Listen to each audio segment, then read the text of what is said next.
بنی اسرائیل یہ کچھ الہامی لٹریچر کے متعلق تو ہمیں معلوم ہے، لیکن تورات، زبور اور دوسرے انبیاء کے جو صحیفے ہیں، ان کے علاوہ خصوصاً سیدنا ابراہیم سے سیدنا موسیٰ تک ان کے نبیوں پر جو صحائف اترے ان کی کوئی تفصیل ہے یا مل سکتی ہے؟ یہ ہمارے پاس قرآن سے پہلے بائبل ہی کا مجموعہ ہے، اور یہ بنی اسرائیل نے اپنی تاریخ کو باقاعدہ طریقے سے محفوظ کیا ہے۔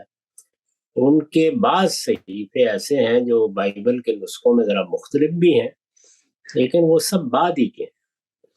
یعنی حضرت ابراہیم اور حضرت ابراہیم کے بعد اسحاق، یعقوب اور یوسف کے زمانے کی اگر کوئی چیز ہمارے پاس ہے تو وہ کتاب پیدائش ہے۔